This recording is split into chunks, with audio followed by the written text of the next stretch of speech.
पिछली सदी के दौरान वैज्ञानिक एल्बर्ट आइंस्टाइन ने समय और अंतरिक्ष यात्रा के लिए वर्म होल का उपयोग करने की संभावना पर विचार किया था। लेकिन प्राचीन भारतीय महाकाव्य रामायण में एक दृश्य का वर्णन किया गया है जहां एक काले गुफा के माध्यम से एक दूसरे विश्व या समय क्षेत्र में परिवहन किया गया था, जो एक वर्म होल के रूप में कार्य करता था। एक वर्म होल, जिसे आइंस्टाइन रोजन ब्रिज के नाम से भी जाना जाता है, एक काल्पनिक टोपोलॉजिकल विशेषता है जो समय स्थान के माध्यम से मूल रूप से एक शॉर्टकट होगा।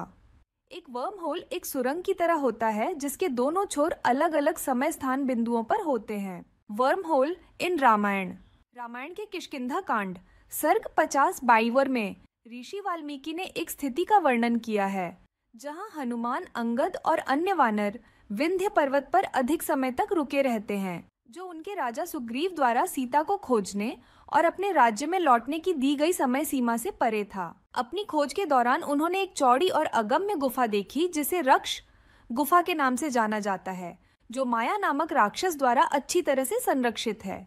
प्यास और भूख से परेशान होकर वे थक चुके हैं और पानी की लालसा कर रहे हैं, और ऐसे ही वे उस विशाल गुफा को देखते हैं जो लताओं और पेड़ों से घिरी हुई है। वहां उन्होंने हंसों और जल पक्षियों जैसे क्रौंच, सारस और यहाँ तक कि चक्रवाक को गुफा से बाहर निकलते देखा, जिनके शरीर पानी में भीगे हुए थे और कमल के पराग के लाल धब्बों से सने हुए थे।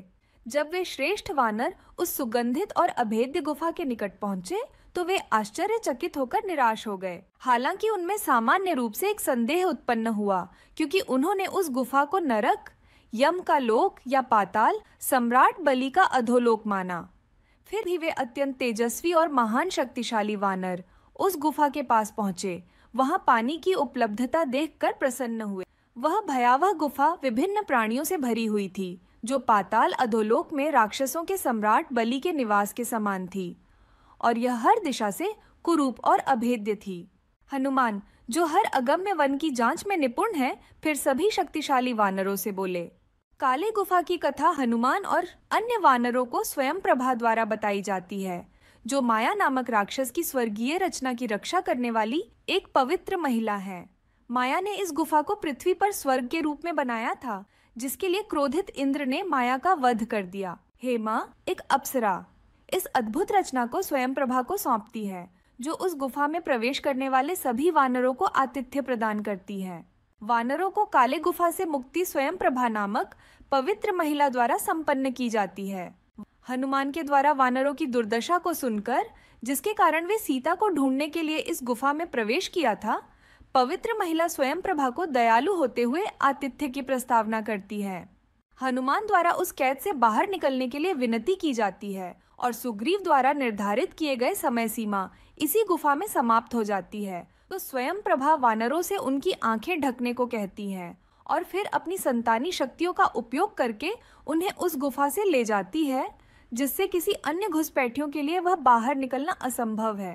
काले गुफा से बाहर निकलने के बाद वानर विंध्य पर्वतों के दक्षिण में स्थित एक सागर के पास खुद को पाते हैं। कहाँ है रामायण कालीन की ये काली गुफा? एक समूह नृविज्ञानी, जिसका नेतृत्व पुरातत्वविद मोहम्मद वसीम खान ने पुरातत्वीय पर्यावरण अनुसंधान और जनजाति कल्याण समाज के साथ किया, होशंगाबाद में पहाड़ी जनजातियों के साथ काम किया। ये पहले मध्य प्रदेश में नर्मदापुर के रूप में जाना जाता था। उन्होंने रईसीन में एक गहरे जंगल में छिपी गुफाएं खोजी।